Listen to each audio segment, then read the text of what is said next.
Uh-oh. Get fined.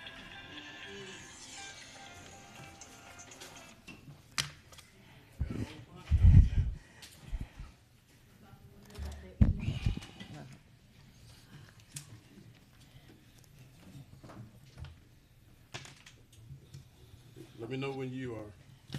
I'm ready, sir. You ready? Yes, sir. All right, we're going to call it back to order. And I need to go to the attorney down there, right, Ms. Bonner? Yes, sir. I guess he's here. Mr. He Attorney. is. Yes, sir. Mayor Pro Tem Commissioners will request a motion to execute the closed meeting affidavit. So moved. Let's vote on it.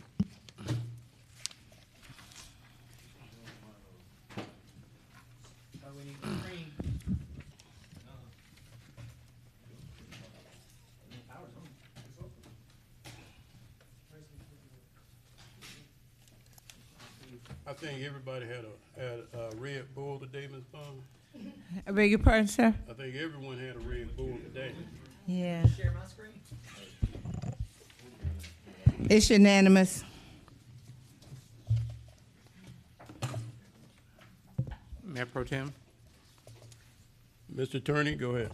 will request a motion to approve a resolution authorizing the settlement of all claims by Ashlyn Sullivan in the aggregate amount of $3,858.57 payable as follows to Ashlyn Sullivan and Kenneth Nugent, PC, as her attorney, further authorizing the administrator to disperse the amount of $3,858.57 waiving Augusta, Georgia Code and ordinances in conflict for this instance only and for other purposes.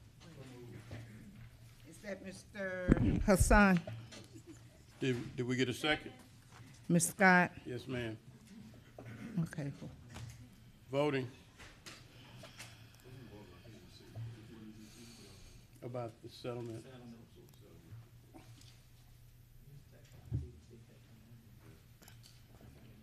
Ms. Bonner, It's unanimous. Yes, sir. also, Mr. Mason's screen is off. Can we get some? Yes, sir. We've got IT notified. We Thank you. apologize All for right. that. Mr. Attorney, Yes, sir. hold up a second, Ms. Bonner, you need to, No, anything? we published it, sir. okay. Mr. Attorney, Yes, sir. Thank you. We'll voting.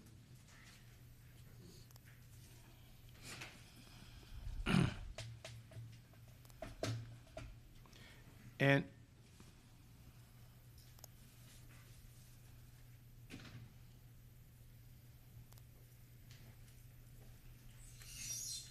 It's unanimous.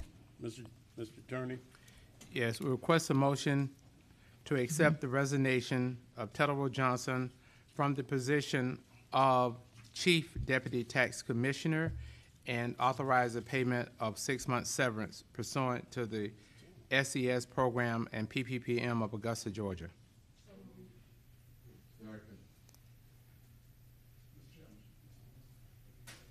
hang on a second, Mr. Hassan. Mr. Chairman, speak to attorney. Mr. Attorney, Yes, sir. there was a other thing there about the 350, so that's don't need to be a part of this motion, or that's a separate matter? No, that's paid by operation of resignation. All right, thank you, sir. Yes, sir. Thank you. All right, voting, Ms. Bonner.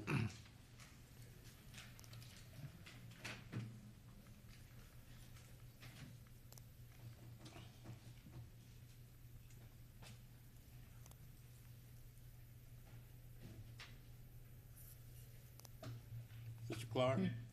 Mr. Clark? Mr. Clark?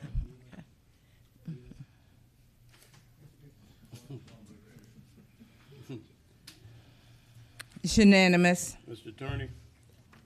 Yes, sir. Thank you.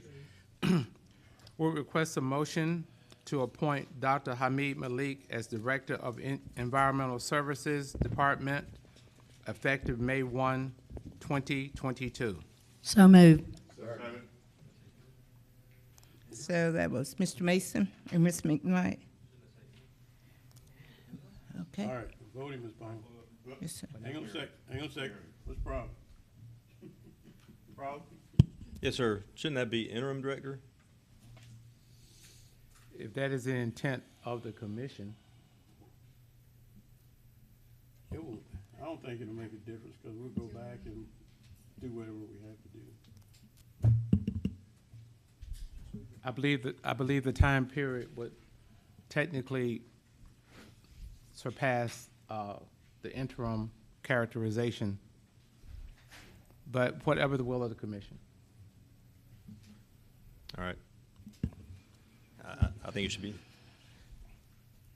If no one else has a concern, then I guess we'll move forward. Okay. Voting, Ms. Bonner.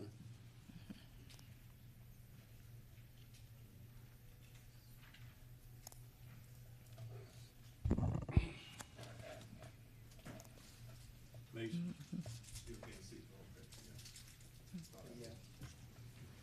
Okay, It's unanimous. all right. Do we have anything else, Mr.? Yes, sir. Yes, sir. One final motion. All right. Mr. A motion, a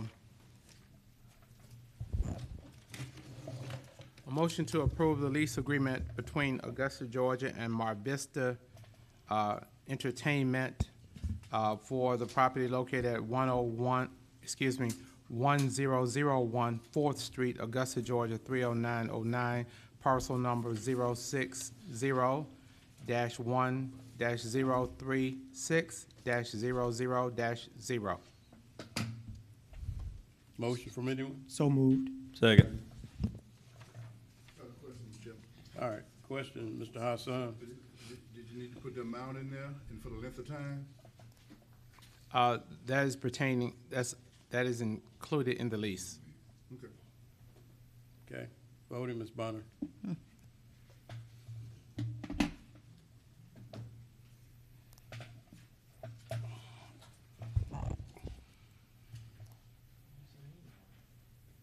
Mr. Clark, Mr. Garrett.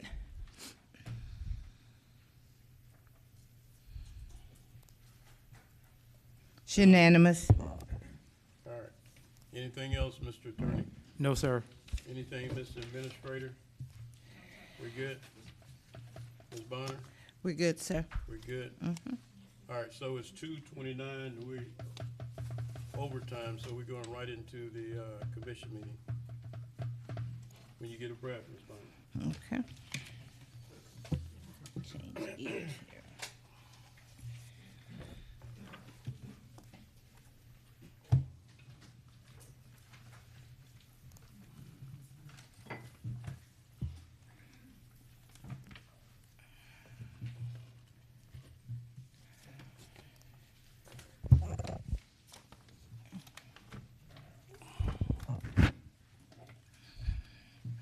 We're ready, sir. All right, you got it.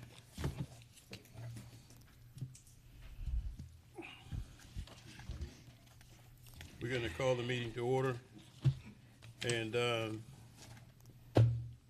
looks like we have our invocation first, Ms. Bonner. Yes, sir. Our invocation today will be led by Honorable Jordan Johnson. All right. Would you please stand? And we'll ask our Deputy Administrator, Mr. Jackson, if he would lead us in our pledge. Thank you. Would you join me, please? Father, we thank you for this day that you've brought us together to continue to do the work of your people. We ask your blessing on our city.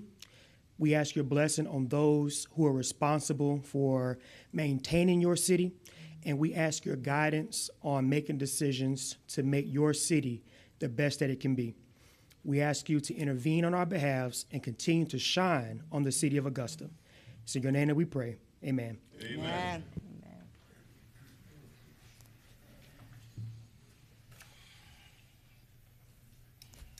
I pledge allegiance.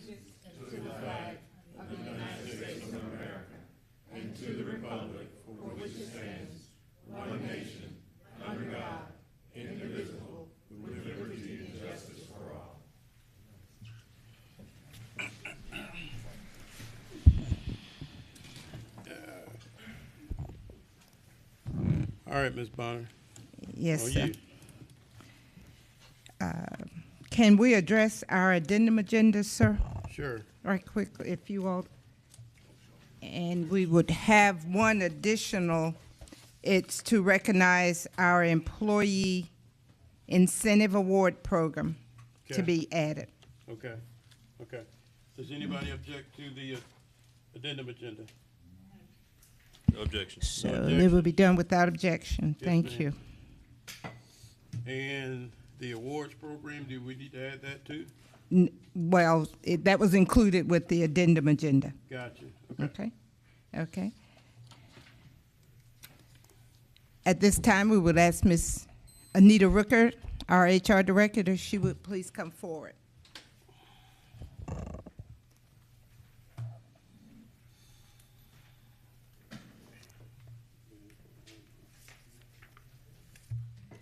Good afternoon, Mayor Pro Tem, Commissioners, Interim Administrator, Madam Clerk, our distinguished guests, citizens of Augusta. Today is an exciting day because we're going to introduce our March Years of Service employees. For the month of March 2022, we have 27 employees celebrating the 5 to 20 years of service for Augusta, Georgia. This afternoon, we'd like to recognize our 25 to 50 years of service recipients. For the month of March, the total years of service and institutional knowledge being celebrated today is 155 years. So when I call your names, if you would come forward.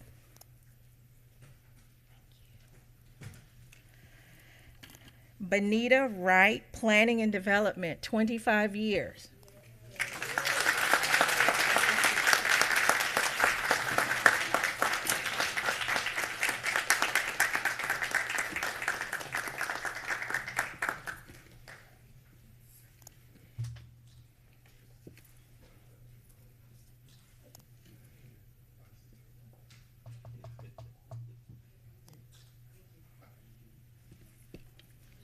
Sarah Williamson, Clerk of Superior Court, 25 years.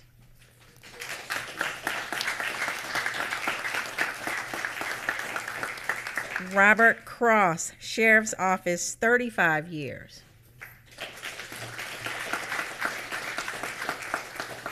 William Dickerson, Fire Department, 35 years. And Richard Menger, Fire Department, 35 years. Congratulations to all of our years of services recipients.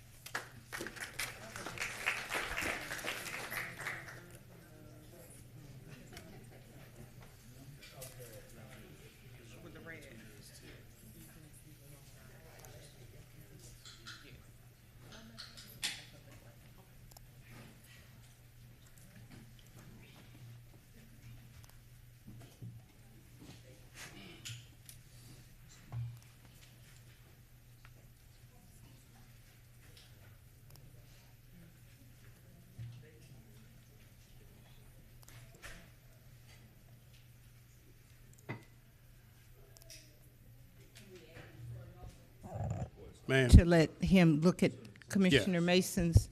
Okay, okay. Probably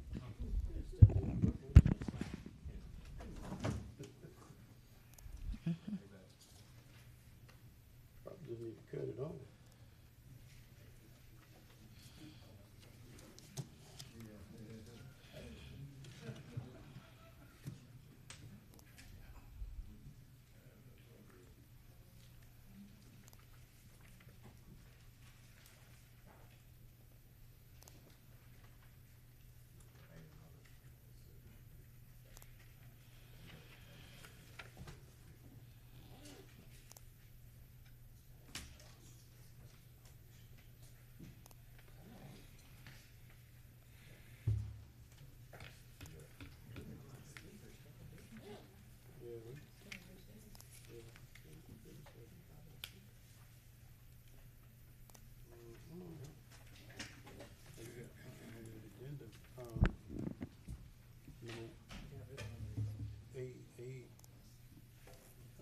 I don't see Moses Todd over there either. Only got C. You good right now, Mr. Mason? I'll look on with these guys. Yeah, look on with those guys. All right, Ms. Bonner, he said he'd look on with those guys. Okay. Okay. Is his on? Would you want to sit at the mayor's Yeah, I'm gonna, monitor? I'm gonna move over now. Yeah. I started to say something, it wouldn't have been good. You can't vote from that seat now. You can't. I started to say something.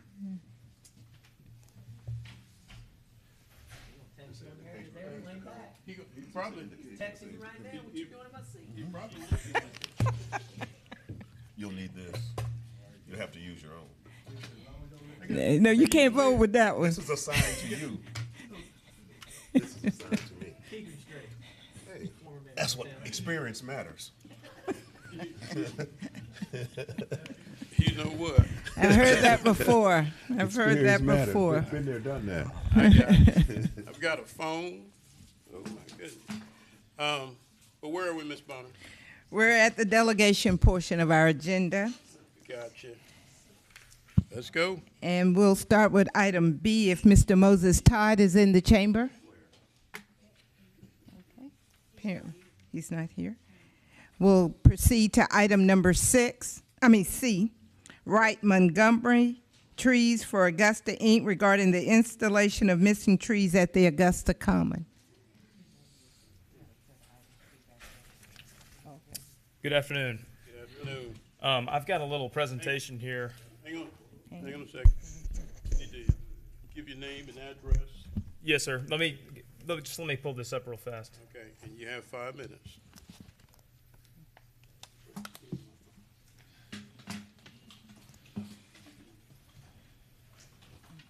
Okay. Hello, my name is Wright Montgomery. I reside at 252 Broad Street. It's in District 1. I'm a professional landscape architect as well as a board member for the nonprofit organization Trees for Augusta, Inc., which is a volunteer organization with the mission to preserve and enhance Augusta's urban forest. And I'm speaking today on its behalf regarding the Public Service Committee's February 22nd proposal to remove the 16 willow oak trees that currently line the east and west sides of the Augusta Common. First of all, I'd like to thank you for the time and energy each of you expend in helping make Augusta a better place to live. We're grateful for your contributions and just want to express our thanks for your continued service to our city. There's recently been a focus on the trees at the Augusta Common. A special commission meeting was held on Friday, March 18th, in the conference room of the third floor of this building to discuss the issues brought forth by the Parks and Recreation Department. These included sidewalk damage, root girdling, damage to the existing lawn, and loss of visibility to the stage at the Augusta Common. The Augusta Common dates back to the 1990s when planners and commissioners drew up a plan for a centralized urban park in downtown Augusta. This would help draw activity north from Broad Street across Reynolds to the levee, or to the Riverwalk. Several illustrative plans were submitted, and they all include an allée, which is a walkway or a grand path lined with trees of the same species. This is a familiar feature in many parks of this nature, including the mall at Central Park, or the Tuileries Garden in Paris, or closer to home, Forsyth Park in Savannah. So in the early 2000s, a plan for the first section began between Broad and Reynolds Street, and it was implemented in 2002, establishing what we now know as the Augusta Common.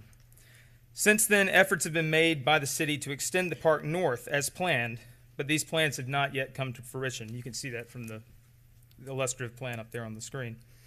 While the Common is host to a number of special events held on occasion throughout the year, its primary function is that of a public park, meant for unprogrammed use and passive recreation. In other words, a city square. That's its main purpose. The trees there are now 20 years old and quite healthy. However, there are 2 oak trees that were apparently removed by the city and never replaced on the southeast corner of the Common. These 2 trees, as you can see here on this diagram and in your attached packet, are labeled in yellow on the diagram. Our organization would like to offer to purchase and have correctly installed 2 appropriately sized willow oaks to replace the 2 that were removed from the Common. We've asked Dan Bauer at Arbor Equity to prepare an estimate, which is attached, to the additional packet we just submitted. Please note the estimate also includes the placement of a bio barrier or a root barrier that would prevent roots from growing into the sidewalk in the future. There's recently been discussion about other existing healthy trees at the Common and a review of 2 possible incidents where the roots of these trees have come in contact with the concrete sidewalk, causing them to be slightly disturbed. Trees for Augusta, Inc. is also willing to pay for 4 hours of expert time to explain to the city employees responsible for trees how root barriers can be installed at the location of large, healthy trees, which will prevent their roots from further encroaching into concrete sidewalks. As noted, our organization is small and we have a limited budget. While we want to do everything we can to promote trees in Augusta, our efforts cannot and should not approach what can be done with a dedicated city department that utilizes a dedicated arborist. Our fervent hope is that the city of Augusta comes to realize the extent to which urban trees enhance the quality of life, property values, and other attractive and overall attractiveness in this community, and will create, in fact, reestablish an independent trees and landscape department managed by an arborist or landscape architect dedicated to the preservation, care, and maintenance of trees lining our public streets and other spaces such as parks. We hope our offer to provide the city with two trees planted free of charge and 4 hours of expert consulting services will be received and approved in the same good faith and spirit in which the offer is made. Per the attached estimate, the gift to the city has a value of $3,325. And just by comparison, we estimate that cutting down the trees would cost roughly $3,000 a tree. The arborist, Mr. Bauer, indicates that if these trees are to be planted this year, they would need to be installed no later than April 20th. We would very much appreciate your consideration in our offer, and I just want to thank the commission for your time and letting me speak. Okay. Thank you, sir. Thank you. Are there any questions? Mr. Hassan. Thank you, Mr. Mayor Pro Tem. What's your name again, sir? Wright Montgomery. Mr. Montgomery, pleasure to have you here today before us, sir. Mr. Montgomery, I just want to make clear, understood what you said. You said that you will, these two trees, you will install them. You all will absorb all the costs that's associated or attached here? With the installation and also the consultation for having a specialist come in and discuss root barriers, which seems to be one of the problems that's been discussed in that February 22nd meeting. Mr. Mayor Pro Tem, can I ask the attorney a question, if you don't mind? Sure. Mr. Attorney, can we authorize him to do that from here today? If we decide to do it based on what he just said, it is also time sensitive. And so for me, personally, I don't have a problem with it. And so what do? We need to vote on it or just say go for it? What happens if the commission want to act on it? You would need to vote on it. It is public property that's controlled by Augusta. You also may want to assign engineering. Harmless. Pardon? Hold harmless. Hold harmless. You may also want to assign engineering to be present during this planting. I should say Parks and Recreation or engineering, and we would need to have the volunteer group sign a hold harmless agreement as to this activity, and they will need to be willing to execute that agreement. Sir, did you hear what the attorney just said? Yes, sir. Are you willing to submit to that, the whole harmless agreement? Yes, sir. Okay. I say we I'm go sorry. ahead with it and approve it. Okay, hang on a second. So, Mr. Attorney, Yes, sir. in order to vote on it, we can't just make a motion. It has to be placed on the agenda, correct? Well, the commission traditionally, once the matter is on the agenda, even as a public item, has taken action on matters that have been publicly noticed to be discussed by the commission, and action could be taken. Okay, so we just need a motion for that. Yes, sir. Okay, And even though you see your name, that's me. hang on a second. I make a motion to approve what the gentleman is asking, Mr. Montgomery is asking of us per the agreement that he has in his hand, the arrangements in his hand, and also to have our staff, the engineering department, or the recreation department on present, and also give us some liability, some waiver of liability being responsible at the end of the day. Second. Okay, all right, hang on, we got more discussion. We got Mr. Mason is Bobby Williams, but go ahead, Mr. Mason. This is the better version of Bobby Williams. But in any case, Mr. Montgomery, first of all, I want to say thank you to you and the organization for being good community partners, wanting to do what's best for the city and helping us out in this arena. So to that, I give you kudos to you and your group there. Moving forward, though, as far as from an Augusta government standpoint, and this is more for our administrator, and perhaps as we go down this road, it would probably be a good thing for us to look at potentially looking at having an arborist either available, either contractually or as a part of our actual staff, because Augusta is filled with trees, number one, and we should not arbitrarily make decisions that we are not, certainly I'm not, have the level of expertise or the skill set necessary to make good decisions without having the appropriate personnel available to us that can assist us in that case. And so arborist would be, in my mind, the most prudent person to have on staff or on call from a contractual standpoint. So that's perhaps something that we could look at in the future, if you could take a look at that for us, or if you want to speak to that. Yeah, Mr. Administrator? Commissioner, I did want to point out that item number 14 under Administrative Services is for the commission to discuss hiring an arborist, so we can have further discussion about it at that time. Fantastic. All right, Ms. McKnight? Thank you. That's what I was getting ready to say. Thank you, Ms. Dowse, that it is on the agenda, number 14, to discuss. Okay. Mr. Clark? Thank you, Mr. Pro Tem. I'm wholeheartedly in agreement with this program. The only question I have is the trees that we will be putting in now, how tall are they? Well, we'd have to talk to to Mr. Bauer about that, but I would assume that they'd be, fairly mature, not as mature as the ones that are there, but we wouldn't be putting in saplings, I don't think. Okay, thank you much. All right. Ms. McKnight? I just want to say thank you for coming out today. Yeah, sure, thank you. Appreciate it. Thank you all. All right, voting.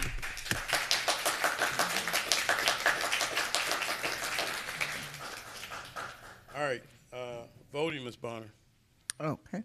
on that motion.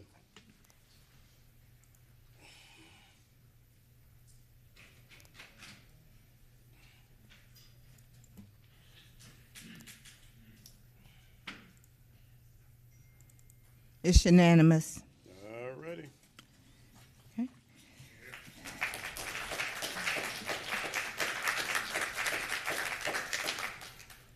Consent agenda, Ms. Bonner? Yes, sir. That takes us to our consent agenda, which consists of items 1 and item 2. Item 1 and item 2. Y'all want to consent those? All right. So we're going to look through the regular and see if there's anything else we want to consent, Ms. Bonner? Yes, sir. If you'd like to add any other items. I see we got some people on the board right now. So, Mr. Frander? Thank you, Mayor Pro Tem. Let's look at the body willing to consent agenda item number 9, number 10, and number 11 on the public services. I'll let the other committee chairs do their, Okay. but at least 9, 10. Mr. Garrett? Thank you, Mayor Pro Tem. Under engineering, I would like to consent items 33, 34, 35. Hold up just a moment. Hang on a sec. Okay, 33, 34, you said? Okay. Okay. 35, Okay. 36, 37, 38, 39, and 40. All right. Ms. McKnight? Hang on a second. Go ahead, Mr. Hassan.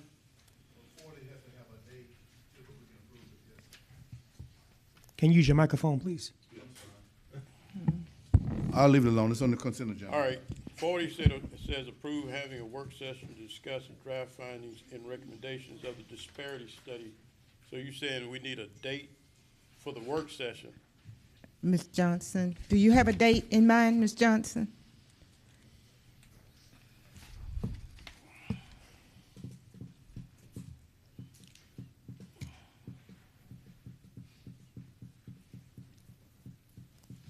Yes, the date I have in mind is Wednesday, April the 20th at 12:30. April the 20th? Yes, at 12:30. And, okay. 12:30, okay.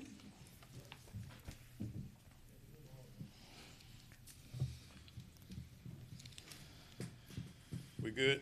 Yes, sir. All right, Mr. Williams, Dennis Williams. No, excuse me, Mr. Clark first. No? Mr. Johnson? Thank you, Mayor Pro Go Tem. ahead, sir. I'd like to add item number 1 on the addendum agenda to the consent. That's the one about homeless. Yes, sir. Homelessness, right? Yes, sir. I have some questions for that as well. All right. All right, so need to hold number 1 on the addendum. Mr. Clark? Thank you. I'd like to add item 26, 27, and 28.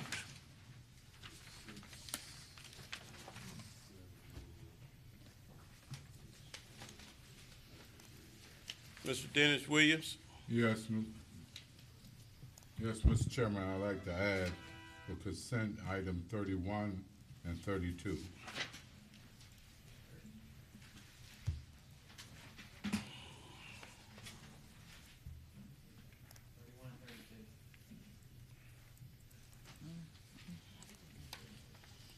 Okay. Who else we got up there? Mr. Hassan again? Again? Yes, sir. I'd like to consent item number 12, item number 13, 12 and 13. item number 15, 18, 19, 20, 21, 22, 23, 24, 25, 30, Yeah, you forgot 29. Okay. that's it, Mr. Chairman. Mr. Dennis Williams? I've already spoken. You good? Okay. So, I think we got everybody. Mr. Clark, you still up there? Mr. Garrett, you up there again? Motion to approve as stated. Second. You got all those, Ms. Bonner? That's Mr. Garrett making the motion, Mr. Franum. And just for housekeeping purposes, we'll add the deletion items to the consent agenda as well. Correct. Okay? Are we going to publish the numbers? You have them? Okay. Okay. Ms. Bonner, Yes, sir. what about 3, 4, 5, 6? Can't do those? I beg your pardon? No, sir. We have the applicants here. They have to be present in the Gotcha. chamber. Okay, In the event we have any objectors. I got you. All right, so we got a motion in a second to approve. We want to show the items that's going to be, so there are no items pulled, all added. Got you. All right, so let's vote on it.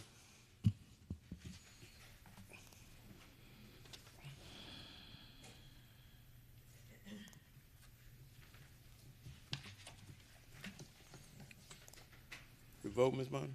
Yes, sir, we're voting. I'm sorry, I'm just a little fast. I'm a little fast. Charge it to your head, not your heart. I got you. I got you. Like, 6.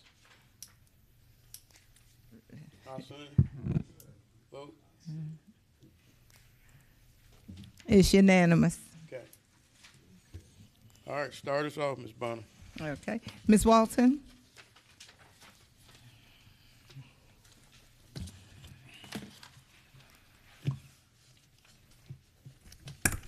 Afternoon, Commissioners. Our first item is a new ownership application, alcohol number 22-17. It's a request by Wook H. Wong for a retail package beer and wine license to be used in connection with OK Mart located at 2301 Lumpkin Road. This application has been approved by the Sheriff's Office and Planning and Development. Do we have any objectors to this application?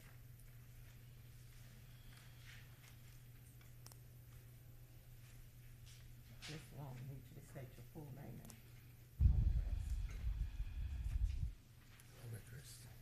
and full name, home address. My name is Wook Hwang. The home address is 2375 Lake Cove Court, Beaufort, Georgia 30519.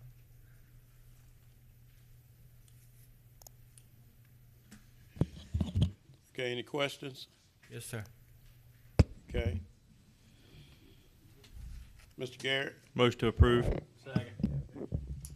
Yes, You got a motion and a second, Ms. Bonner? She asked. No objectors. No objections. It's up there.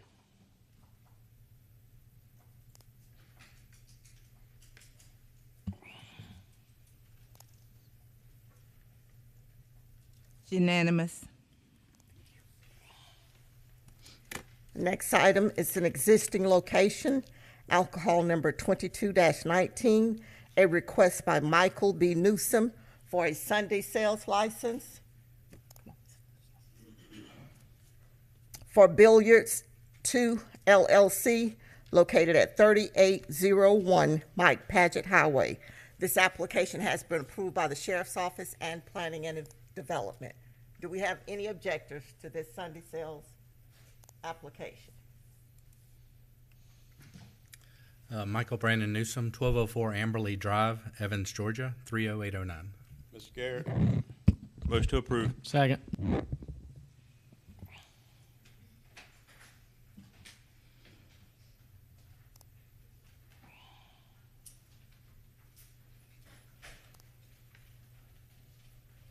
Mr. Garrett, Mr. Dennis Williams.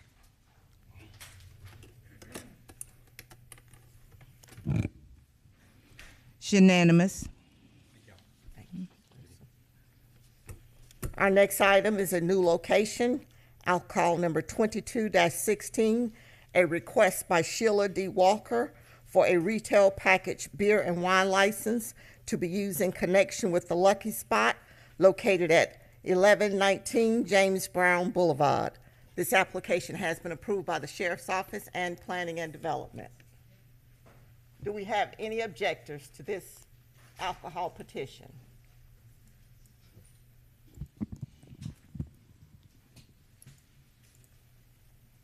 Sheila Walker, 1132 Montesano Avenue, Augusta, Georgia. Motion to approve. Second. Got a motion and a second.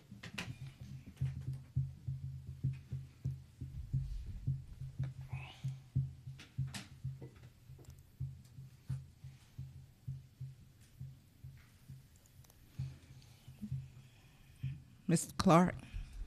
See ya. Thank you. It's unanimous. Our next item is a new location. It's a request by Jagar A. Patel for a retail package beer and wine license to be used in connection with Riverwatch Lottery and Pantry located at 1496 Jones Street. This application has been approved by the Sheriff's Office and Planning and Development.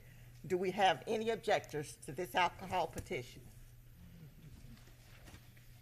Jigar Patel, 1257 Arcilla Point, Martinez, Georgia, 30907. Thank you. Scott? Number 6 was deleted. Motion to approve? We deleted. Can I get a second? Second. Okay, We got a second on that one? where are we? Okay. You in space.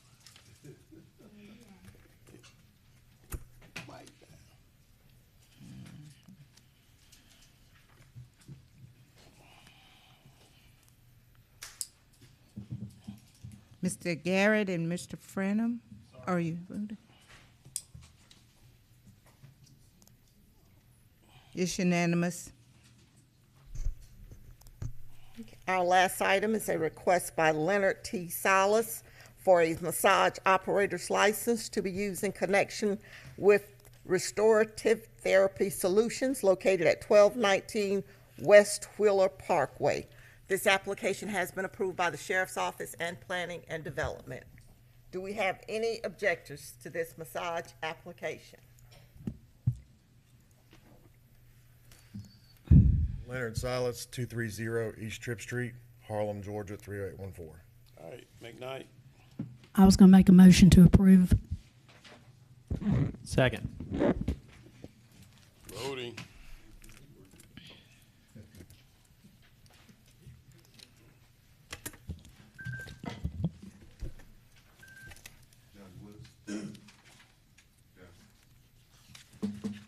John Clark.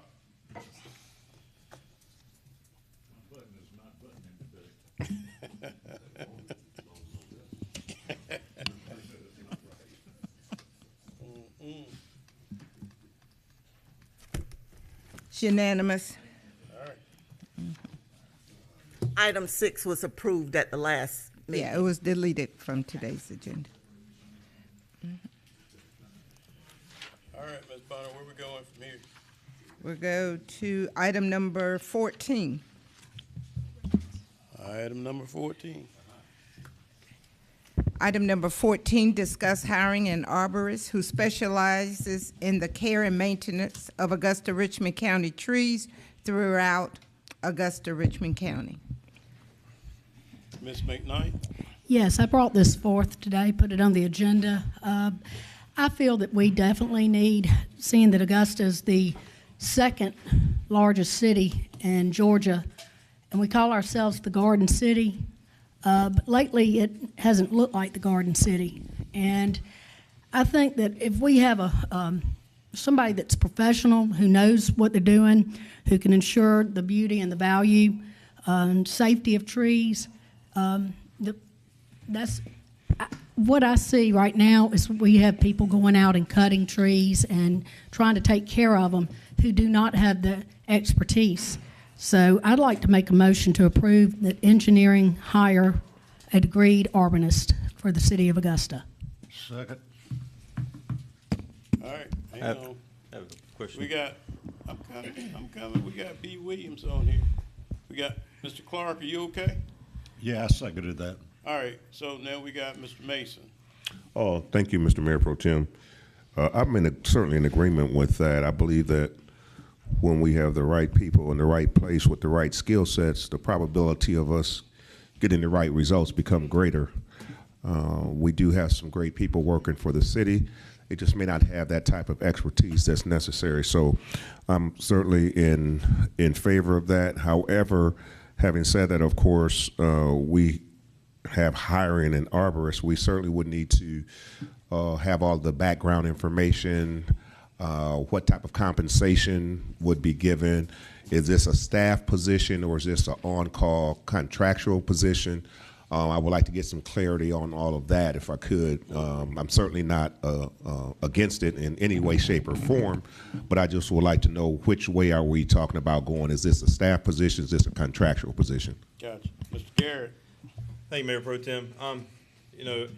I also agree that we need to have an arborist, but it's my understanding that engineering currently utilizes an on-call through a procured source of Big Dog Engineering. We use their arborist, and our tree manager within our engineering department is also going through his certification. So I just want to caution us before we move forward with open up a position to hire, just to make sure that we are all on the same page, that we currently do use an arborist on call, and we have somebody on staff that's going through the certification process. All right, Mr. Hassan.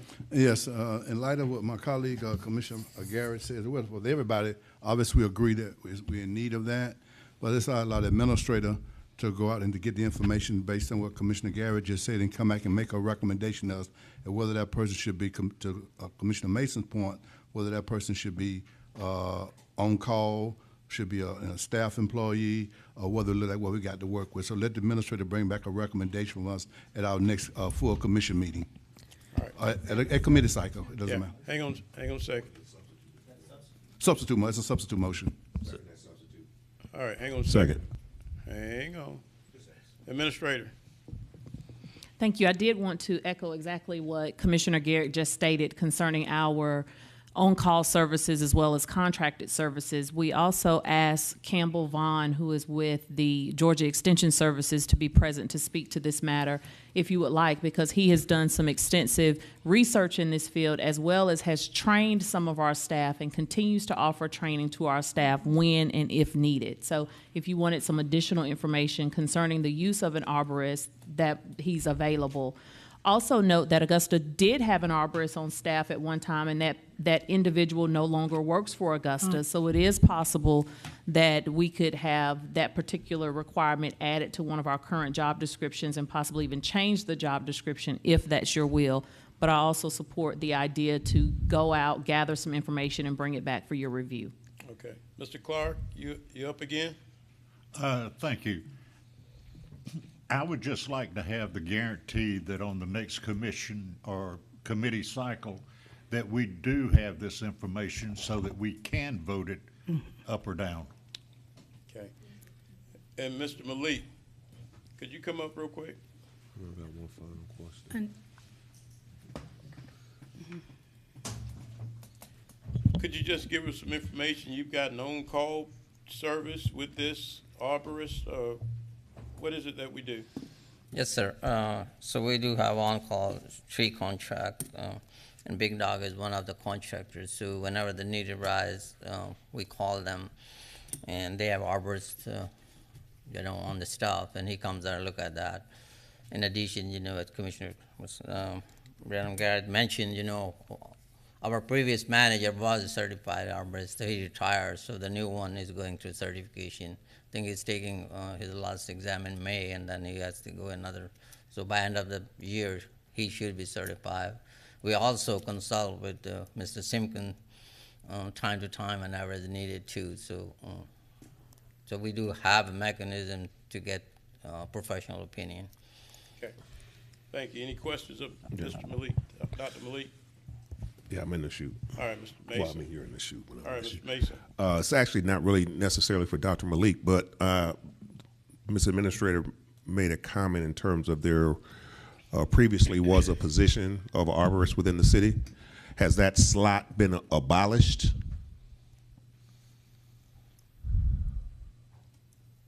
It wasn't the position, it was an individual who was a certified arborist, and within the duties of his, I don't know the title of the position, but under those duties, he performed his arborist expectations and education and utilized that skill set. Okay. I thought it was possibly a position that was that we had funded previously. No, he wasn't solely an arborist. That was not his job title. Okay. But he was a licensed arborist, and he utilized that skill set in his daily duties. Okay, thank you. But he's no longer here. That's correct. Okay, thank you. All right, so can we just go ahead and vote on the substitute, Ms. Bond? Yes, sir. I wanted to. The substitute was To refer the matter back to the administrator to be brought back with a recommendation regarding a hired position versus a contractual position at our next committee meeting. okay. Ms. McKnight. Yes, real quick, I wanted to say, are we allowed to let Mr. Campbell Vaughn speak real quick, if that's okay? And also making sure that we do go back to, that we put this on the next agenda meeting for sure, and that we work at finding someone that can fill the position and be an arborist for Augusta, Georgia. Is he That's here? to bring back in a couple of weeks. Yes, Mr. Vaughn is here. Come on, Mr. Vaughn.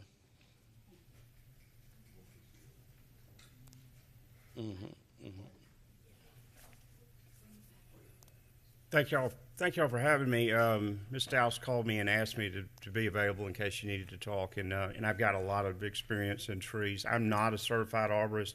I do think there's a lot of good opportunities for one. in being part of Extension and part of Augusta Richmond County, as well as Extension Services, a lot of things that I think that need to be discussed, and I thought y'all brought up some really good points about that, is kind of where an arborist could be housed, because I know in engineering has one group that one area that they're supposed to deal with, and Parks and Recreation deals with one area, and Central Services deal with one area. So how that arborist could benefit is certainly there. You'd want somebody with the experience there, but how they can work through the different parts of the city of Augusta would certainly be important. I get asked regularly from code enforcement to go check out hazardous trees. That's usually on property issues, trees that are on fence lines and stuff that could potentially do damage to other people's properties. But for the most part, what I see the arborist being used for is not as much for potential damage control. It would be more for education, as well as good recommendations for potential removals of trees that are in the right of way, as well as on areas of private property that could possibly be come of harm to falling on a car, which we've seen happen around town some as well. So, and if you got any questions about that, I'm more than happy to. I would be a big proponent of finding an arborist and a certified arborist.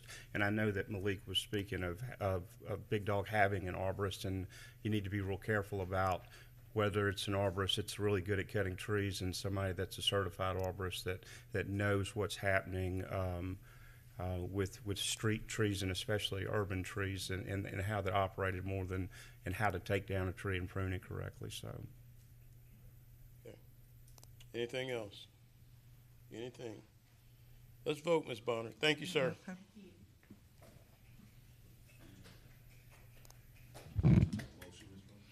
Yes, sir. Substitute motion. motion. Okay. Substitute motion is referred to the administrator for a recommendation to report back regarding a hired position versus a contractual agreement for a position of an arborist. That's what you want.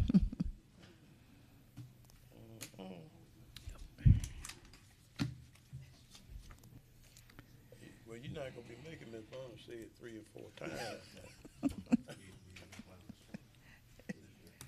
That's unanimous. Mr. Mayor Pro Tem, that takes us to item number 16.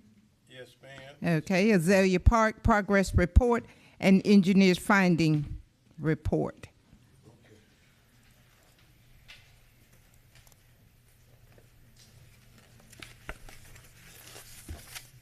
Chance to leave real quick.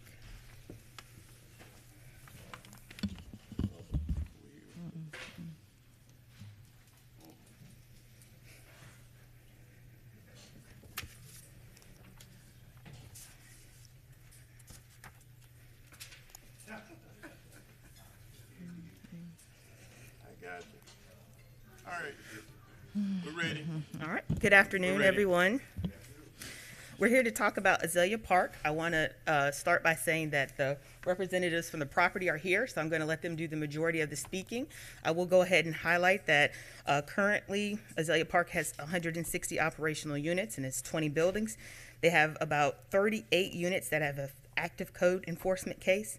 The bulk of those cases can be identified as either mechanical, electrical, or cosmetic issues. And they also, within this packet, have submitted their engineer's findings. I'll let them discuss those with you, and then we'll follow up and answer any questions that are outstanding.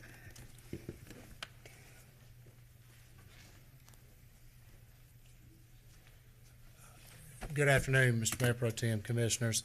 I'm Dave Dunaway with the Hull Barrett Law Firm, represent Azalea Park. And as Mr. Laney stated, we were tasked the last time we were with you to have a plumbing engineer report prepared and submitted. We retained PFA Engineering and Mr. Joe Powell, who submitted a report on March 3rd, which was provided to Code the following day on March 4th. I believe that y'all have been provided with that. We then had some subsequent questions from Code. Last Thursday, we were able to get onto a call with Mr. Powell, the plumbing engineer, with various people with the city on behalf of code, building inspections, and go over it, answering some questions. I'm happy to answer any questions that you have with regards to the engineering report.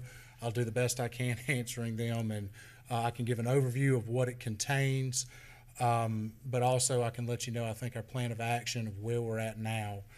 I think maybe the best approach is I'll just kind of hit the highlights of what this report entailed, what it contains. As I said, the assessment report was provided on March 4th. Coleman Mechanical Plumbing Company here in Augusta went out and they videoed the main sanitary lines that run from the toilets out to the main sewer line. On the three, we requested to do 2 buildings. We did the 3 main buildings that we'd had the most problems with. The pictures that y'all saw earlier this year in a report that was provided by Ms. Delaney. And then also off of that main sanitary sewer line are the, and I want to make sure I say this properly, but it's the branch kitchen lines that will run off to the sinks, things like that, that come into that main sewer line.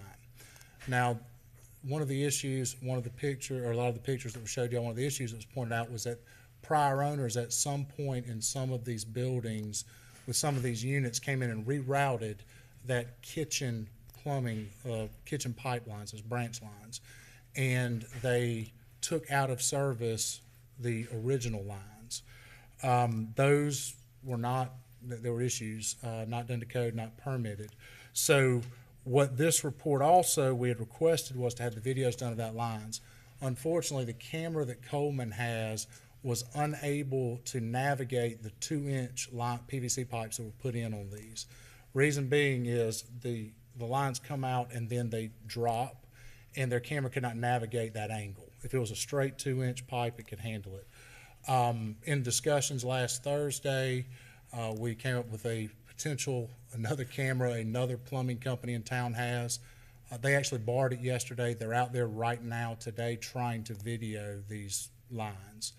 But getting back to the report, once this video, the information, the surveys of everything out there was provided to the plumbing engineer, he then went out, prepared his report, identified 2 issues with the sanitary drain piping where fittings had come loose. Those have already been fixed. Then he provided a plan of recommendations on how to address the rerouted kitchen plumbing that, as I said, was done by a prior owner. That same day that the report was provided on March 4th, they obtained an estimate, my client, to perform the work that was recommended in this assessment report. That's been accepted, agreed upon. At this point, as I said, some of the work has already been completed. The replacement of the kitchen piping, once we have these videos, if we're able to get them, but if not, we also have a meeting that we're trying to schedule with the utilities department and then have actually permits approved once we're told the plumbing company is ready. So it's just getting the permitting and the approvals from the city.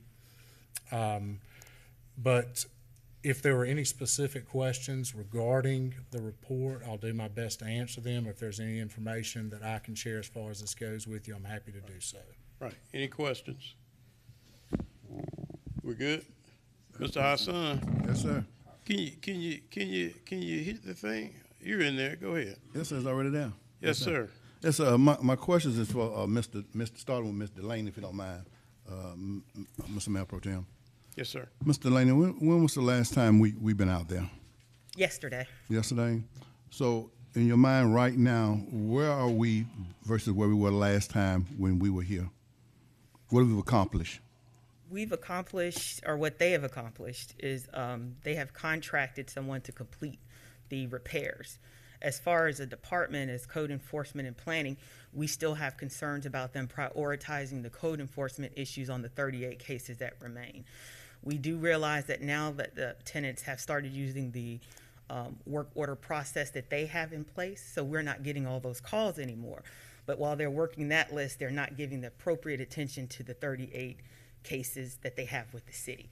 So that's pretty much our top priority, getting them to work both of those lists simultaneously. Because the other services, the plumbing, is contracted, so their staff should be available to address those other issues. So, have you made that known to them that this is a priority for us? Yes, I have.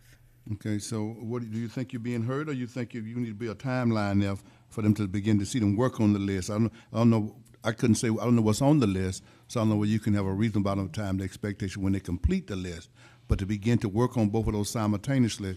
Do you have a timeline? You need to see them begin to do that, because obviously you're saying they're not doing it as of right now. Yes, I think 45 days they should have for the code enforcement cases that are already on the books. Okay. All right. Thank you, ma'am. So do you find that to be unreasonable what she's asking, what the city's asking? And the only thing, so we've got the list of these 38 units that are remaining, and a majority, as Mr. Laney said, are cosmetic. I see no reason why those can't be addressed. I'd also like to just mention, my understanding is a lot of items that were on this list have been completed or removed. With these units, it's just not everything's been completed. My only concern would be is that there are still some mechanical issues that are, for example, related to the electrical system, that the maintenance and the actual general contractors on site cannot do that. That is third-party work, and I haven't looked closely at the list shared with me yesterday. And we're going to do as much as we can. I don't see any reason we can't get the cosmetic done. I just have concerns about electrical and mechanical. If that stuff can be completed in 45 days. Yes, I mean, and it's my final question, follow-up, Mr. Chairman, and that is really, I think I did hear her give you leeway in terms of having general contractors doing the body work, but also there's a list right there. I don't know whether the on-call staff that's there can do it, or do you need to contract that out as well? Just need to see you working on both of those lists simultaneously for the sake of time. Yes, sir. Thank you, sir. Yes, sir. Okay. Mr. Garrett? Thank you, Mayor Pro Tem. Ms. Delaney, do you agree with the comments that he made about some of the items of the 38 have been addressed, just not wholly? It's my understanding that there's two different lists that are working, and 38 units have an active code case on them, and so I mean that's roughly 24% of the total units that we're talking about here, on top of the other list. How many are part of the other list? Do we know? Their internal work Okay. lists, no. Their internal work orders, no. I understand. So in working with this group, have you seen them be proactive or only reactive once they're coming before the commission? Because it seems like every time they come here, it's always, oh, we just had somebody out here yesterday that's looking at it, or they're out there now. I'm just trying to understand why we're continually seeing, over 20% of their units,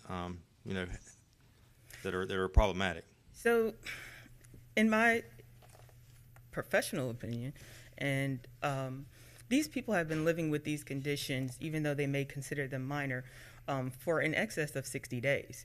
So these 38 cases are not new cases. So I do think that the residents deserve some prioritization in all of this. The people who are currently occupying these units deserve a quality unit. So even though they may feel that it's one issue out there, if you've cut a hole in my bathroom and left it exposed, at some point you should fix it.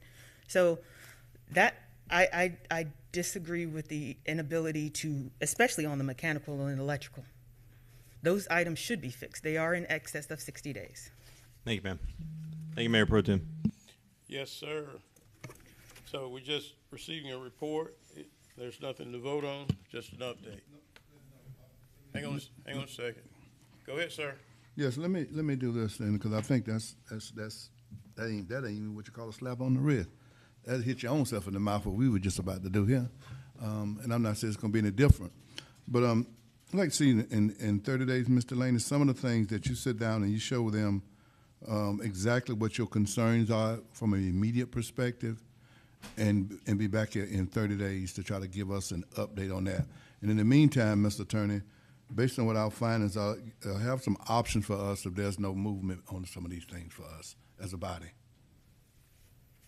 Thank you. Second. That was a motion? That was a motion? Yes. Well, you put a whole lot in it. You get that, Ms. Bonner? We got it. You got it? All right. So we'll be back in 30 days. And Mr. Attorney, he wants some updates, some options for us if they don't get them done. That's you, Mr. Brown. That's you, Mr. Brown. Yes, sir. He got it. All right, we need to vote on it, Ms. Bonner. Thank Yes, you. sir. Thank you, ma'am. Thank you, sir. Let's vote. What'd you say, Ms. Scott?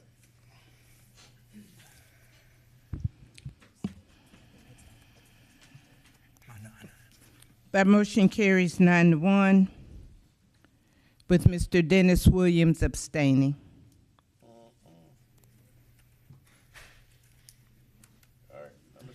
Item number 17 is to receive an update from the mayor, code enforcement, and representatives of the Augusta Housing Authority on potential code enforcement issues at Irvin Towers apartment building at 1365 Laney Walker Boulevard. Is the mayor here? No. All right, Mr. Laney, go ahead. All right. Planning and Development will attempt to address the issue. I would like to preface my comments by saying that this morning the representative from the Housing Authority let us know that he was not going to be present to give his presentation. So I didn't have much advance notice. That being said, I also like to bring into remembrance that Planning and Development and Code Enforcement has no right or authority to go onto the Housing Authority to do inspections. I did at 1 p.m. receive a letter from the Housing Authority highlighting the issues pertaining to this particular person, Mr. Williams. I have had the opportunity to speak to Mr. Williams and the Housing Authority in regards to his concerns that he brought back in February. I'm going to highlight the letter because it's 2 pages long. I would like to say also that there are the letter addresses some personal grievances, some budget concerns, and then some unit-specific issues raised by the tenant. I would like to jump to the unit-specific ones and leave the personal grievances and the budget for them to discuss. So, the first item that we had under the residents' concerns was in regards to the alarm pull cords. That is the first paragraph on the second page. So the pull cords, when activated, set off a light and a buzzer on the outside of the apartment doors, as well as an alarm on the first floor of the building. These pull cords are not connected to the fire department or emergency services. This is explained to each resident when they move in, and they should dial 911 in case of an emergency. So there was a complaint that the pull cord didn't work, but the pull cord in a room only just alerts the first floor. Someone still has to take an action. So the next item is in regards to the alarm system. They said that there is a separate alarm system for the smoke and fire that is connected to emergency services, and if a fire alarm pull station is activated or smoke is detected sufficient to activate the alarm, an automated call is made to emergency services. The resident complained that the fire doors and stairwells were propped open, and that is a valid complaint. Upon investigating it, it was discovered that another tenant had propped open the doors in an attempt to provide natural light to some plants she was growing. The tenant has been warned that she is not allowed to prop open the doors or obstruct these doors. Next, the resident complained that regarding the emergency lighting in the stairwell, they said that it was a valid complaint. Upon investigating, we found several of the emergency lights did not work during a power outage. The Housing Authority inspected the emergency lighting in the stairwells and replaced several emergency ballasts that were inoperable. The Housing Authority does do annual inspections on these fixtures, but if they go out between inspections, they don't know unless there's a power outage. The resident has also had multiple complaints regarding non-functioning heat in his apartment. On February 7th, the resident opened a work order for a window leaking cold air. Maintenance completed the work order on the same day and confirmed the window is working properly and is sealed. On February 9th, the resident opened another work order for no heat in the apartment. The work order was completed on the same day. Maintenance found the heater had been set in the off position. It was turned on and confirmed working. On the next day, February 10th, another work order was opened for no heat and a running commode. The work order was completed on the same day.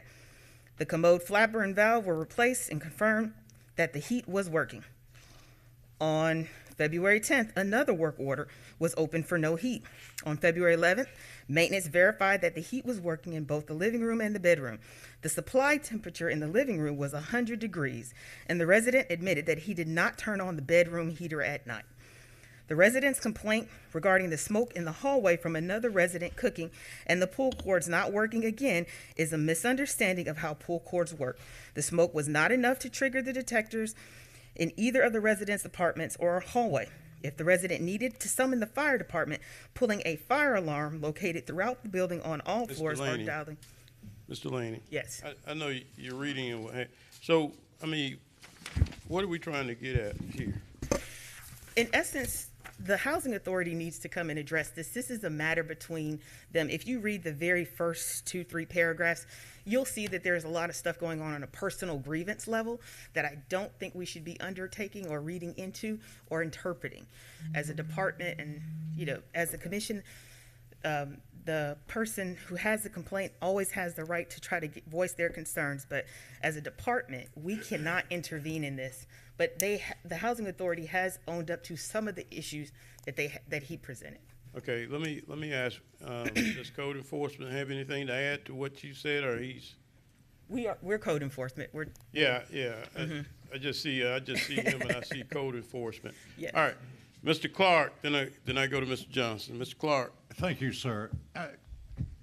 Clear this up for me. I'm a little bit confused. Augusta owns Augusta Housing Authority, and we have a code enforcement, but yet our code enforcement's not allowed to go into the housing.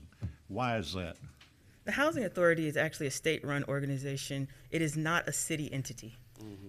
Okay, but shouldn't our code enforcement still be able to go in there because we're talking about safety? That's almost like saying our fire department can't go in there. Our fire department can go in there, but I'll reference a letter from July 13, 2016, in which the Augusta Housing Authority cited the state regulations that prohibit us from entering into their premises to do inspections. Well, that's just... It's the Housing Act of 1937. Yeah. The fire marshal can, of course, enter the buildings. Hang on a sec. I mean, I don't think we need you, Chief. No. I think we're okay. But I'm trying to now. What is this guy over here for? That's the gentleman. He's the complainant. He's the resident. Mm-hmm. He is the resident. Yes. Okay, sir. Do you have something you want to say? Yes, sir. My name is Joseph Williams. I live 1365 Lane and Walker Boulevard, apartment 210. What all they saying about my heater in that apartment, I got heart problem, 2-stroke. They be cold in that apartment. When the wind, like the storm we just had, came through there, like the little storm we come through there, the wind blow, the windows shake. Like somebody break in the windows. They talking about putting corking in the window. You can't cork the window because you got to be able to open the window. Sitting around the window, good, the windows is old. It's like plexiglass up in the window. And the heater, we don't have no heater back there in the room. I got an electric heater. A little electric heater got a gutter housing started on there. I can't sleep with that heater on at night because there's a firehouse. I ain't going to sleep with it on. It's cold back there. Then about the stairway, I went to the manager and asked her to tell her about the stairway, having the door open. The same lady opened the stairway, she lived in a bar, moved both of us up down. She was up above me. She came downstairs. She had flowers in the stairway. I went to the manager and told her. She said, well, she got that from a flower. You got to keep the door closed. We'll get her to write. They're writing me up. Every time I go and make a complaint, she retaliated on me, write me up all kind of things, trying to, eventually going to put me out. That's what she getting at. You know, they don't think they're right because I don't complain about it. I'm fighting with my life because somebody going to get killed up there. Because when they say the fire alarm don't work in the hallway, tell them you got to pull it. I pulled one on this month summer when it went off. They took the fire department 35 minutes to get there. The last time I went on the 22nd of January, they took them 45 minutes. Somebody gonna get killed up there because they ain't doing it. They ain't got no fire sprinkler nowhere in the building. The building old. The building need to be updated. Then somebody gonna get killed. Same way they got killed up there at Powell, they're gonna have them down here. If they're cheap to put fire alarm and then to save a life, We all in the wrong business. We need help out there. Jordan, I help you, please help me. Cause she gonna do everything try to get us out of there. She don't care. Please help her. Cause we gonna get killed up there with her. Cause the house authority don't want to put no money in nothing. Right. Somebody please help us. All right, thank you, sir. Thank you. Let's go to Mr. Johnson. Thank you, Mayor Pro Tem. And I'm a little disappointed because they did an excellent job painting Mr. Williams as just a disgruntled resident. But what about the residents in Delta Manor and Allen Homes and the other facilities that are having the same situations? And, what I'm going to ask to keep us from even, expanding this conversation, because we can't do anything today, I'm going to ask that this item get put on the next committee cycle for a Public Services Committee agenda. And maybe that'll give these gentlemen an opportunity to come back before the commission, being that they weren't able today. But at some point, we've got to figure something out, because this isn't the only situation that we're facing. He's not the only person in Irvin Towers calling about issues with code enforcement violations, what we perceive to be code enforcement violations, and it's just wrong. It's just completely wrong. So, Mr. Williams, I understand what you're saying. I'm completely behind you, but I want this back on the agenda for next Public Services Committee meeting, and maybe they can come then. If they don't come, well, then we have to have another conversation. But at the end of the day, it's wrong for people to live in these conditions. It's wrong that it was even written the way that it was written, that we can't go in and do inspections. I know that's just a soapbox moment of mine, but we've got to find resolve, because he is not the only person in that building. His building is not the only building under these same situations. These buildings aren't the only houses in the city that's going through these situations. We got a real problem. And so I want this on the next committee cycle, and then we'll just take it from there. But thank you, Mayor Pro Tem. Mr. Laney, I think what we're asking, we know that you said we really can't go in, but we need to find the avenue to be able to put pressure on folks so that people can live a little bit better. I understand, some people are not where they should be economically and so forth and so on, but we're their caretakers, and they're people who live in our city. So if you can find a passage on one of these forums or something that we can contact somebody at the state level to try to put folks on notice, or hear our conversations or what have you, I think not only would we appreciate it, I think the people who live in these conditions would appreciate it also. And, we all are pretty much, I guess, doing pretty well where we go to McDonald's, eat a hamburger, what have you. But I think all of us in some way, shape, form, or fashion have somebody in your family or very close to you that, live in this condition, which means you wouldn't want your family to be in those types of conditions. I see. Yes, sir. Mr. Mason. Yes. Thank you, Mr. Mayor Pro Tem. Back in August 17th of 2010, I addressed this same situation. That was 12 years ago, almost, with the same problems that we're sitting here talking about today. The mayor has 2 board appointments to... No, he appoints all. He appoints them all. So here we go. We have board appointments to the Augusta Housing Authority.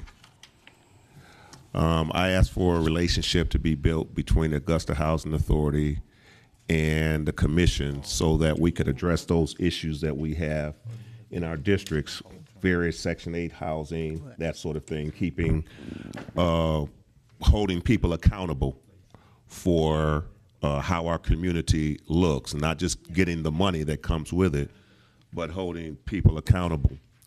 And so once again, there's 12 years that have gone by and we're still hearing the same thing. So we really agree with you, Commissioner Johnson. We got to put some teeth to this thing. I said then that we need to try to build relationships and understand that we're all concerned about our property values. We're all concerned about the personnel that are operating in these urban towers and other towers as such. And even if we need to get our state representative involved to get the appropriate laws on the books to address these type of issues, because us as a city trying to govern and we can't even go in and inspect what's in our city, there's something fundamentally wrong with that picture. If you don't have anything to hide, don't hide anything.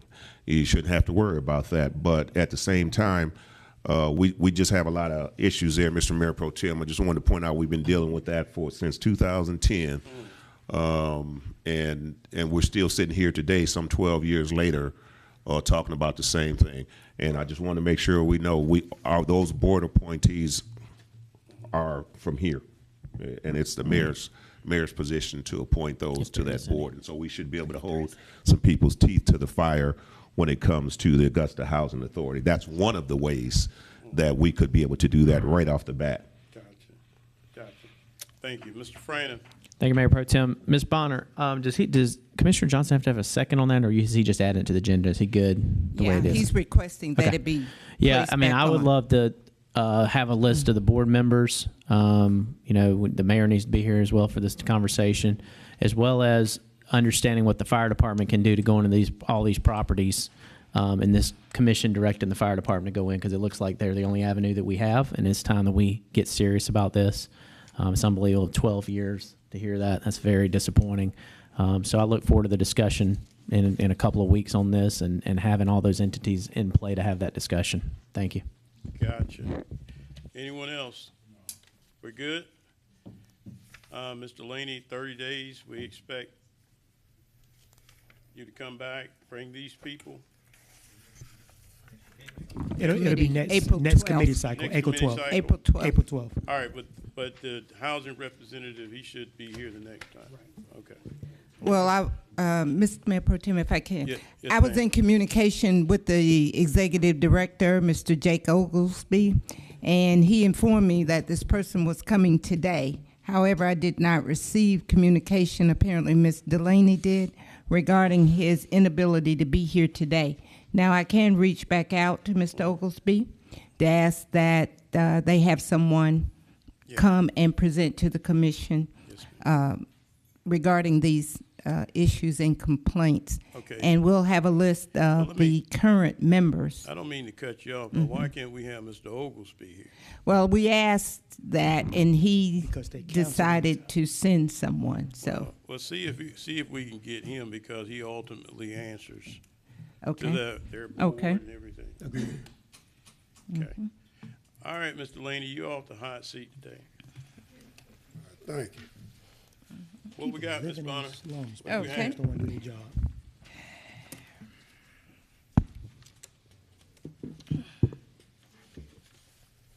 Item 29. 29. Discuss an in-depth, complete audit on all departments. All right, Ms. McKnight, your name is first. Well, here we go again, round 4, I believe it is, that we've had this on the agenda. No, I do think that we need to look into an audit, especially what's been going on lately, the past few months, past few weeks.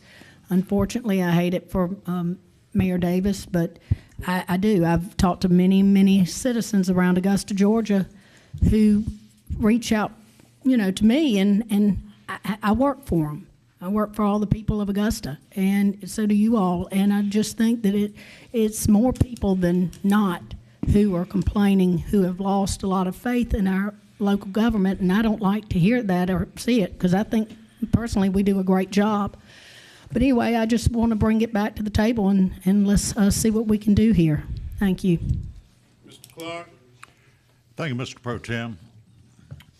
I like what Commissioner Mason said during that last session. If you don't have anything to hide, then don't. That was a good statement. Oh, he's going.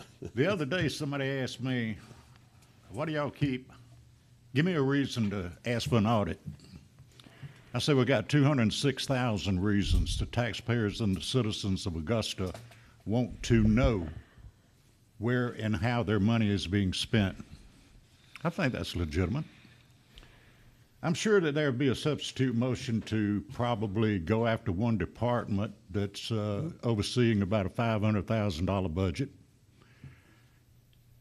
And by doing that, that takes the eye off the ball of the other $999,500,000 that we've got in our budget. We have several avenues of revenue that comes into our coffers. And I will say that our finance department, led by Ms. Donna Williams, does the absolute best credible job that they can do. It's not about them. It's not about them. It's about every time that the commission asked 75% of the time for a project to be done, we don't have the money, we have to find the money. I think we need to look into that. So I'm going to make this motion and hope it's voted up or down. But I make a motion to direct the procurement department to solicit bids for an in-depth audit of all Augusta, Georgia government departments. Accepted bids shall not be with current companies doing business with Augusta, Georgia's government. And bids are to be presented within 120 days for the approval of the commission. That's my motion. And I'll second it. All right, got a motion and a second. We've got Mr. Mason next. Thank you, Mr. Mayor Pro Tem. Without question, we are fiduciary stewards of the taxpayers' dollar. No question about that. And so we ought to be good stewards in the execution of our duties.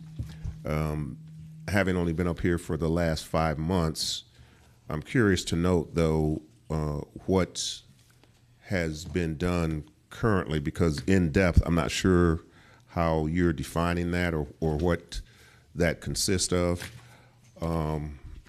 Furthermore, I could add the word complete. I don't know what all of that means in the audit world, so I would have to get some clarity on that. But my question is, what has been done already that is opposite of what is being asked for now? And I don't know if you're able to speak to that to our city administrator or our legal team or someone, so that I can kind of know what we've already done, see where we're at here.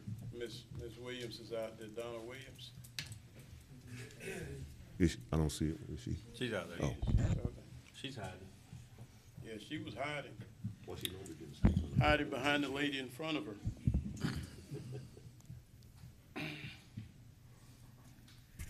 Good afternoon.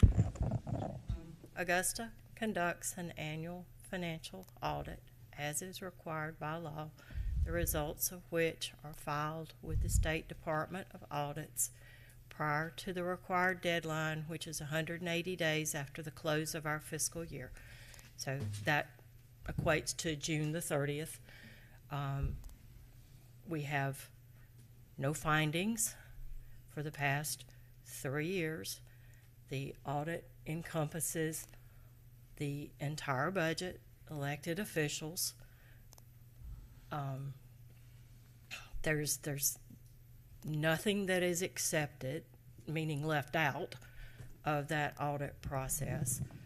So I do not exactly know what the additional request in this instance would pertain to, because that financial audit encompasses the entire workings of the government, the entire budget, the entire 500,000 plus 999,000, the $1 billion budget that was adopted by the government. So Let me. Could I do a follow-up, Mr. Mayor Pro Tem? Go ahead. Thank you, Mr. Mayor Pro Tem. So in your opinion then, based on well, first of all, let me digress a moment. Let me ask you this. That audit, is that considered in-depth and complete? Is that, because that's the wording I'm looking at here. would depend on that audit is done in compliance with the standards for the generally accepted accounting principles that all financial audits are conducted by. We don't make up the rules. And that's so you can, the definition of in-depth is in the eye of the beholder, but the audit that we have done is in full compliance with all generally accepted accounting principles. And that's done, was that an in-house audit or was that No, an sir. exterior? Oh, no, sir. Yeah, in fact, 1 meeting, 2 meetings ago, that contract was awarded to the auditor that will be performing those functions, Malden and Jenkins, which is, they specialize in government financial audits. It was done through an RFP process. I don't know at this point exactly what I can possibly add to the Okay, conversation. so in your opinion, as a finance director, you don't see, or do you see a need for an additional audit? Not an addition, no, sir, I don't. Thank you. Question? Hold on a second. We got a line of folks. And I just want to ask a question. If we were to do an in-depth audit, how much would it cost the city? You don't even know, huh? Okay, no, sir, I don't. The in-depth, once again, depends on how in-depth you go. Do you go, the current audit is done with the accepted level of standards. Okay, so you could conceivably audit every single transaction that this government undertakes for any period of time. That would be not only time prohibited. By the time that would be completed, there would be probably no one sitting on the dais that is currently there, because in order to capture, recreate, and audit every transaction that is done, it obviously requires somebody to look at that from start to finish. Those are time and cost prohibitive in most cases. So when you start throwing around the term forensic audit, because you knew we were going to get to that, those are targeted. It is not go audit everything that everybody ever did. If there is an area of probable or perceived lack of internal controls, improprieties, then that area is what is reviewed at a higher level of scrutiny. But you have to know, you have to direct that to where it needs to go. Gotcha. Let me go ahead and go to Mr. Garrett. Thank you, Mayor Pro Tem. Before I speak, I think Commissioner Clark had a question for Ms. Williams. Hang on, he's already spoken. Okay, well, I'll take the floor then. So, in light of what Ms. Williams has said, surrounding this audit that meets all the specifications as required by law, yada yada, let me ask my colleagues from the 10th and 3rd a question. Would you amend your motion to audit the office that has the most smoke, which would be the mayor's office? Could we do a forensic audit of the mayor's office? We've had 2 employees speak out to the media about where to go look, what to look for. They even gave us a time frame. So in my mind, if we're gonna look at where the wrongdoings, and you claim you get a lot of calls, and I'm sure the calls are surrounding the mayor's office, why wouldn't we look at the mayor's office? So would you amend your motion to look at the mayor's office? No, and I'll tell you what, if I can, I'll answer why. Go ahead, sir.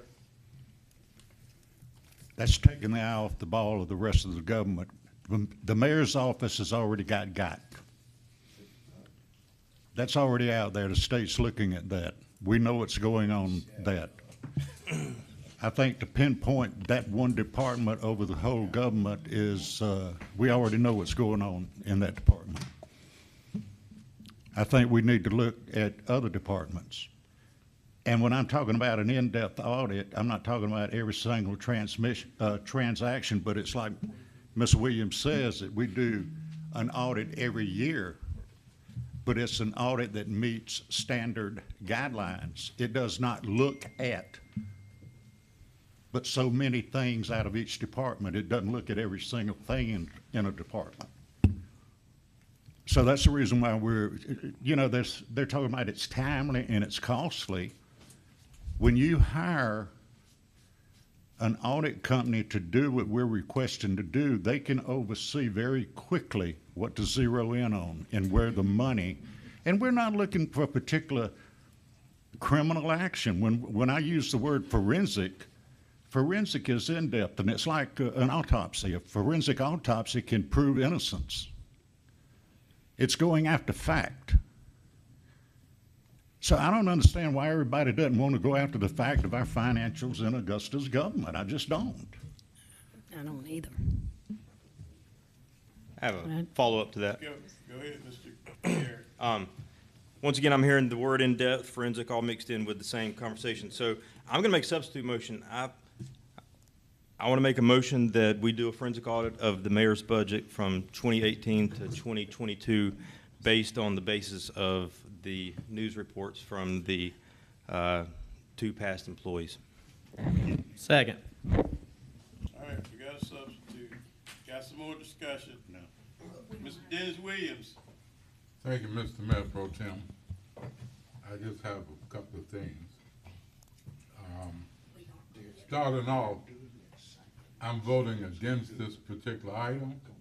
One, because in all the time of discussion regarding an audit, there has been no information, no facts, no allegations of any wrongdoing. Now, if I go to a constituent come to me about a project that the government is working on, and I check it out and I'm told there's no money for that particular project, we have to understand and explain to the citizen that the city has money, but money is allocated to a variety of different control points throughout the government. So I may not have any money to finish your program, but that's not saying the city, the government, is broke. Also, in the several years that I've been around here, this talk about an audit has always been up, and all it's being used as, in my opinion, is a dirty screen to make our government look bad and not capable of doing the job that we're here to do. Now, we talk about this audit for years, on and off, people.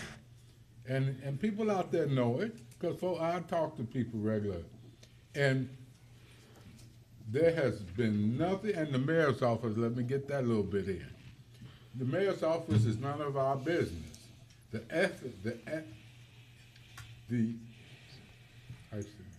ethics committee is dealing with that situation, and that's none of our business. If he did something wrong, they'll get him, and then let that be.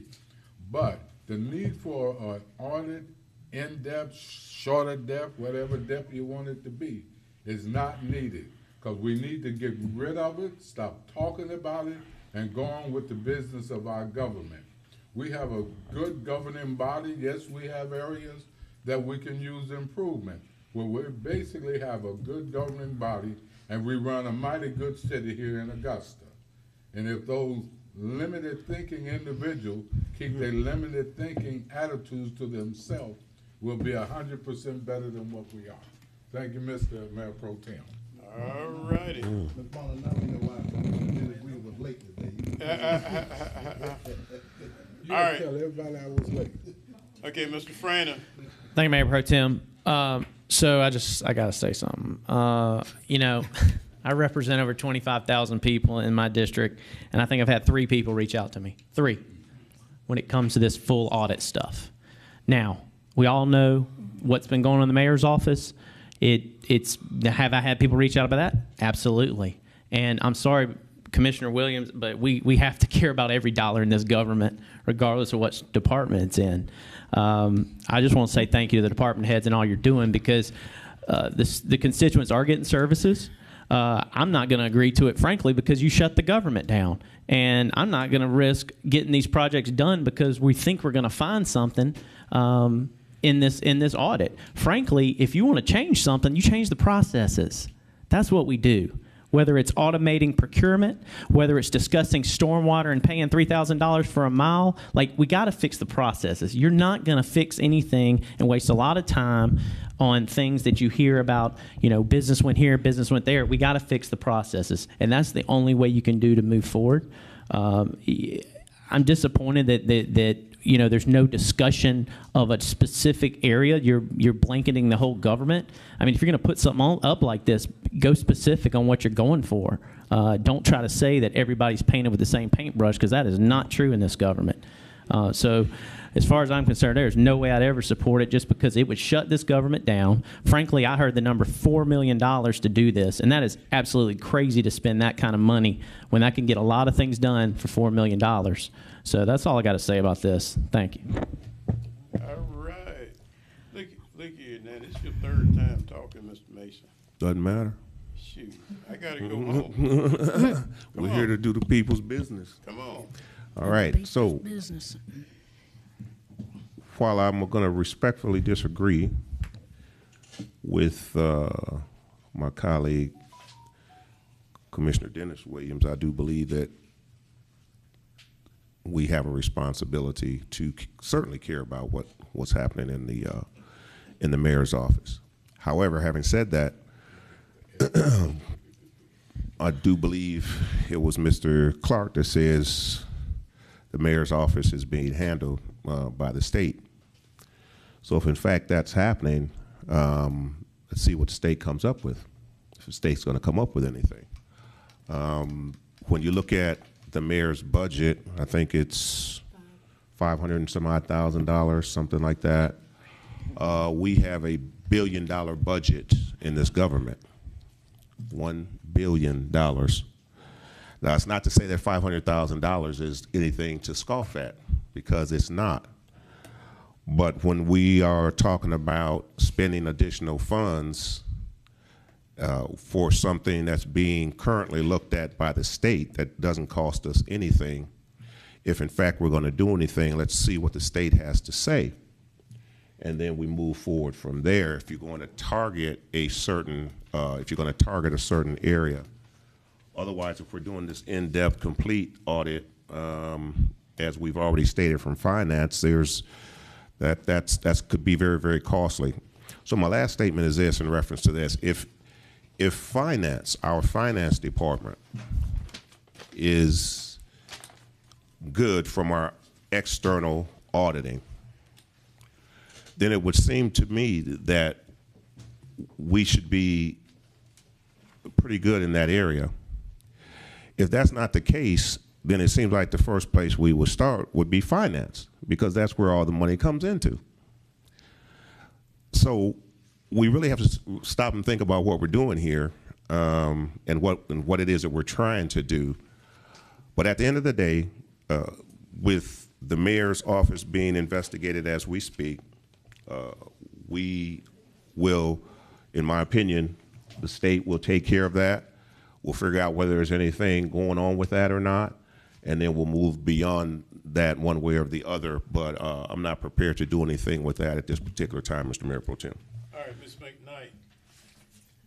I just want to say that I appreciate what my colleagues from the 2nd and the 7th and the 4th have had to say. Again, and I said it earlier, but I'd like to gain the confidence back from the local people of Augusta, Georgia. Okay, and if an audit is something that many of them want, that's why I put it out here. And yeah, it's not every department that I would want to look into, but there might be one or two. There's one or two that I have questions about, and one's, which I can discuss it with the director. But at the end of the day, if my colleagues don't want to support this, they have their decisions. That's what they want to do, not support it. But I put it out here, and this is the way I feel about it. And, there have been repeated concerns with some utility billing, multiple year increasing street light shortages, questionable expenditures. Those are the concerns from the citizens. So that's why I felt like we needed to bring it back, along with what's been going on with the mayor lately. We're not going to support it today, then okay. But I put it out here, and I want people to know that, yes, I was listening to them loud and clear. Thank you. All right, Ms. Bonner, let's vote on the substitute. Just doing the mayor's office. Can I request a roll call vote on this one, on the substitute? Sure. And this is to audit the mayor's office only, Mayor Pro Tem? This is audit the mayor's office. Ms. Scott, Mr. Clark. What y'all pressing? Okay. Ms. Bonner, they said they want you to call their name today. Well, we can do that. All right, we're voting on the substitute. Substitute motion, mayor's office, forensic audit. Yeah. Mr. Clark, No. Mr. Franham, Yes, ma'am. Mr. Garrett, Yes, ma'am. Mr. Hassan, Mr. Johnson, No, ma'am. Ms. McKnight, Yes, ma'am. Ms. Scott, No, ma'am. Mr. Mason, No. Mr. Bobby Williams, No, ma'am. Mr. Dennis Williams. No, ma'am. That motion fails. All right, we got the next 3-7. one, the main motion, Ms. Bonner. Yes, sir.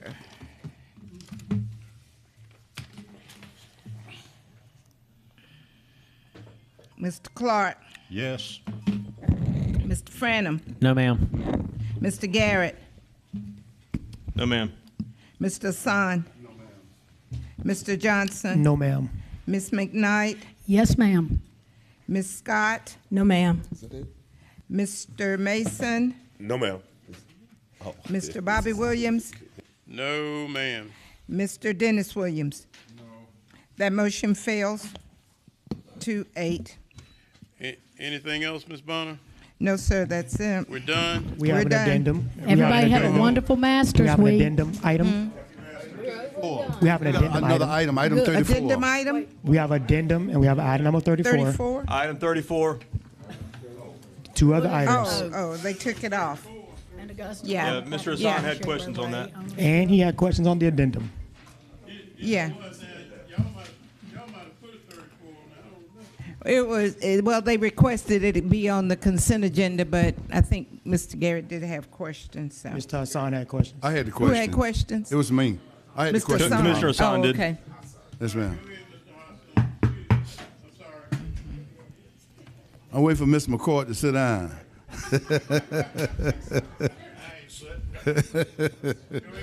Yes, well, thank you, Mr. Mayor Pro Tem. All I'm trying to understand here is the accessibility to the, number one, first and foremost, is this saying that we own the city and we're deeding it to the city of Hesper, or Hesper own it and deeding it to the recreation department? I'm trying to get some clarity on that one. This is Rhodes Avenue, which is right by the community center that was given over to HEPSA back, I don't know, 5 or 6 years ago.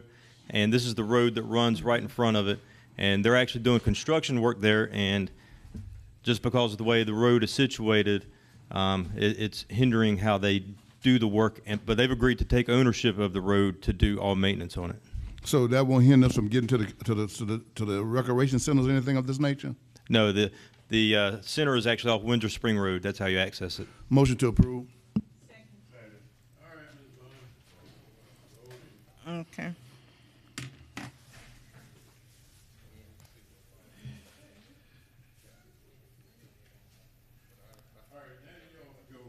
We still have one more item, Mr. Mayor Pro Tem. Oops. Mr. Franham's The item out. on the Mr. Dennis addendum. Williams. Hassan had a question. And voting, we're still voting, sir. Yes, Mr. Hassan had a question. Oh, on the addendum. Okay. All right, let me, Mr. Fran, okay, publish this. They're out. Golly. That motion carries with Mr. Franham and Mr. Clark out. Yes, sir. You were receiving it as information.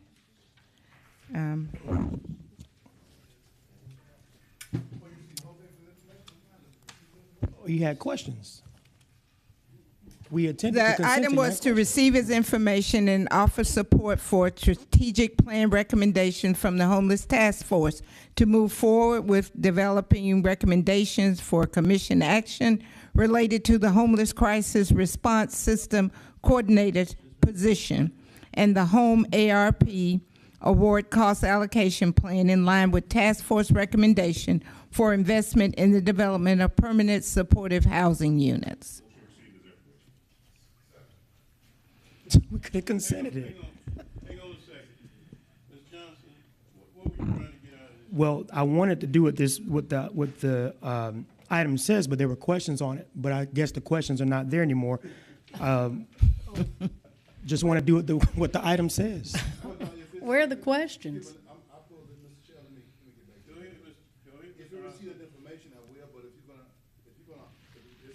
Execution going to be on it. I think I have a question about what I believe to be the execution, but if it seems to be everybody believes it's as information, I'm fine. But if now there's executions on, I do have some questions about some executions. And that is and let me, Commissioner Johnson, Mr. Michelle, if you don't mind, Commissioner Johnson and Mr. Welcher can correct me if I'm misquoting on this, then I'll put it out there what I think it's saying for me. And that is, number one, about the $2.9 million to give them authority to move forward with that. And if that's the case, all I want to just make sure that comes up under the auspices of the HCD office. That's how you read that?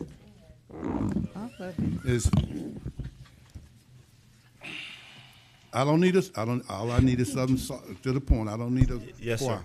Yes, Yes, sir. sir. Yes, sir. Okay, so your office will be giving oversight on that. Yes, sir.